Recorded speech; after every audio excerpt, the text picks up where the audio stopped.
Hi friend, आज हम जानेंगे गति और वेग के बीच के अंतर को।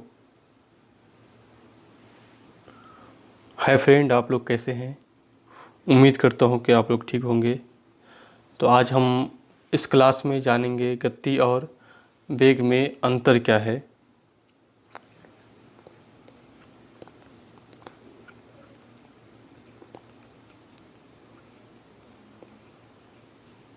गति और वेग के अंतर को आज हम जानेंगे।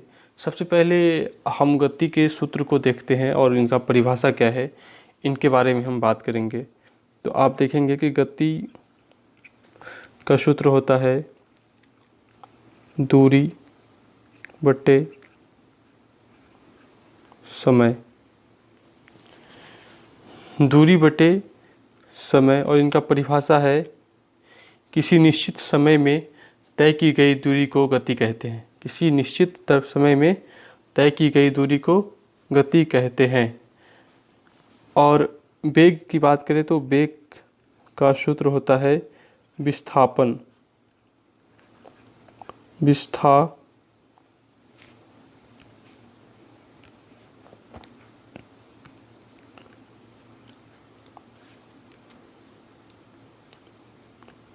विस्थापन बटे समय। विस्थापन बटे समय। और वेग का परिभाषा क्या है? किसी निश्चित समय में तय किए गए विस्थापन को हम वेग कहते हैं। तो सपोज मान लीजिए कि एक स्थान है, इसका नाम ए, और दूसरा स्थान है स्थान बी। देखिए, इनके बीच तीन रास्ते हैं। क्या है? इनके बीच तीन रास्ते हैं। एक रास्ता, ये पहला रास्ता को एक्स मानते हैं, और ये दूसरा रास्ता है, इसको हम वाई मानते हैं, और एक तीसरा रास्ता है इस तरह से, जिसको हम जेड मानते हैं। इसकी जो दूरी है, इसकी 2 किलोमीटर दूरी है।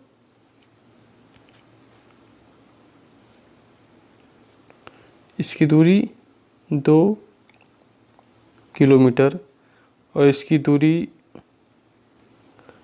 4 किलोमीटर। इसकी लंबाई जो होता है, रास्ते की लंबाई, और इसकी लंबाई है 6 किलोमीटर।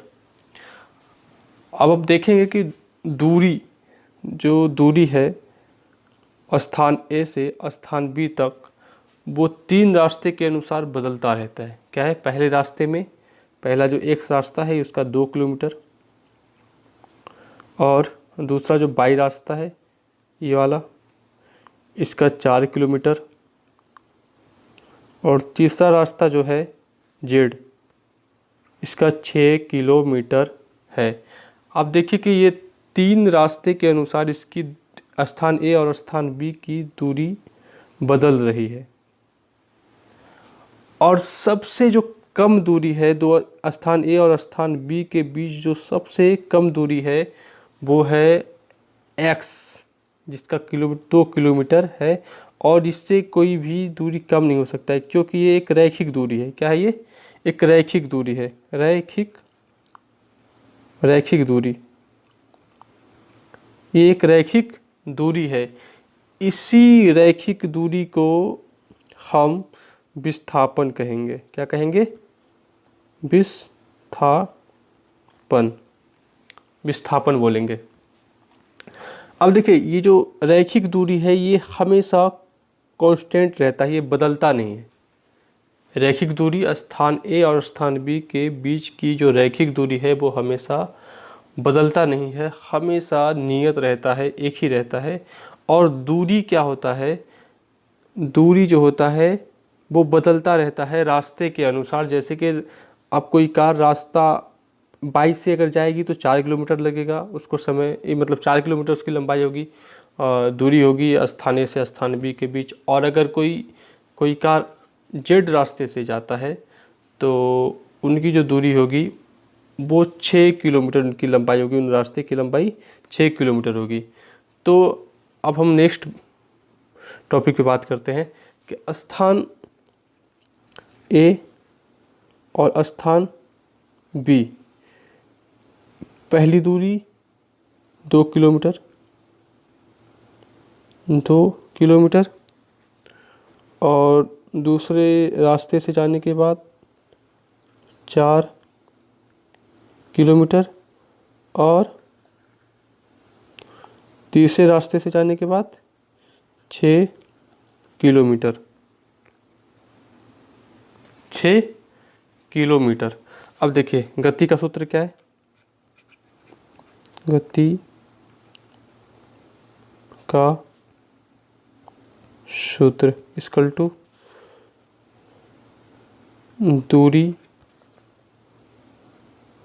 बटे समय। सपोज मान लीजिए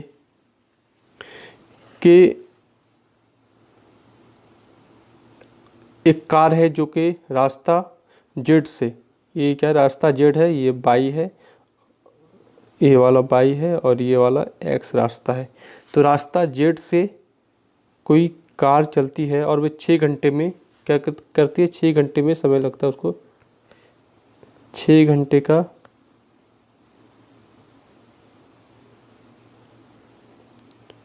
6 घंटे का समय लगता है रास्ता जेड से। तो क्या हुआ, दूरी कितना है 6 किलोमीटर और टाइम कितना लगा 6 घंटा। अब ये क्या होगा, ये कैंसिल हो जाएगा, तो क्या हुआ 1 किलोमीटर पर घंटा, 1 किलोमीटर पर घंटा। ये क्या हुआ, इसका गति हुआ, गति क्या हुआ 1 किलोमीटर पर घंटा। अब यही विस्थापन, तो विस्थापन कितना है, विस्थापन में मतलब कि ये जो मिनिमम दूरी है, जो एक रैखिक दूरी है, इसी को हम विस्थापन कहते हैं, और विस्थापन है 2 किलोमीटर। तो अब विस्थापन की बात करें, बेग की बात करेंगे, तो बेग का होगा विस्थापन बटे समय। समय कितना लगा था 6 घंटा, समय कितना लगा था 6 घंटा। और विस्थापन क्या है, क्योंकि विस्थापन किसे बोलते हैं, दो स्थान की जो मिनिमम दूरी होती है। मिनिमम दूरी क्या होती है, एक रैखिक दूरी होती है, जो रैखिक दूरी 2 किलोमीटर है, इसे हम मिनिमम दूरी कहते हैं। और इसी मिनिमम दूरी को, इसी रैखिक दूरी को हम विस्थापन कहते हैं। समझ गए, दो स्थान के बीच के रैखिक दूरी को या मिनिमम दूरी को हम विस्थापन कहेंगे। दो स्थान के, चाहे आप जिस भी रास्ता से घूम के आइए वो दूरी कहलाएगी, लेकिन विस्थापन जो कहलाएगा वो एक स्थान से दूसरे स्थान के बीच की रैखिक दूरी को ही हम विस्थापन कहेंगे। तो विस्थापन कितना है 2 किलोमीटर। अब ये कट जाएगा तो ये क्या होगा 3। अब क्या होगा, ये 1 किलोमीटर, मतलब कि 1 किलोमीटर समय, 1 किलोमीटर तय करने में 3 घंटा लगता है। क्या लगता है 3 घंटा लगता है। इसका बेग क्या हुआ, 1 किलोमीटर तय करने में 3 घंटा लगा।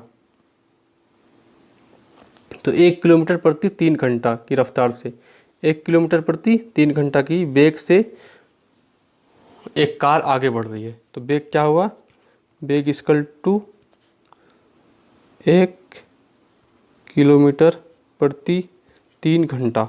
समझ गए। और मैं उम्मीद करता हूँ कि आपको वेग, आपको गति और वेग के बीच के जो अंतर हैं वो समझ में आ गए होंगे। देखिए, वेग, गति में दूरी होता है, दूरी बटे समय, और वेग में विस्थापन बटे समय होता है। और दूरी क्या है, वो रास्ते के अनुसार बदलता रहता है, और जबकि विस्थापन नहीं बदलता है। विस्थापन क्या होता है, नहीं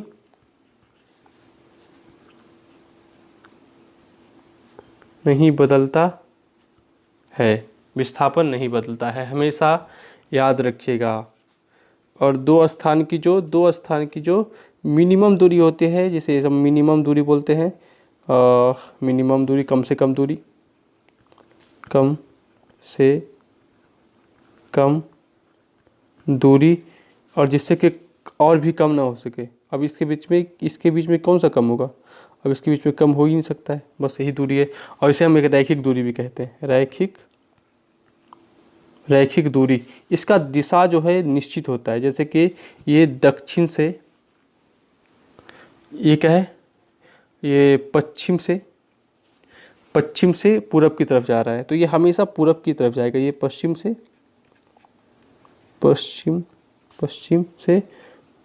पूरब की तरफ जा रहा है, तो ये पूरब की तरफ ही जाएगा। तो इसका जो विस्थापन का एक दिशा, निश्चित दिशा होता है, और दूरी का कोई निश्चित दिशा नहीं होता है।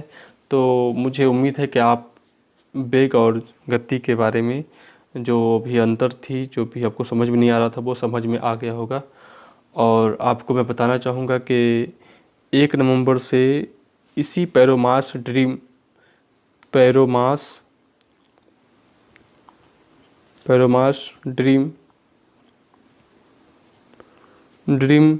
चैनल पे, यूट्यूब चैनल पे 10वीं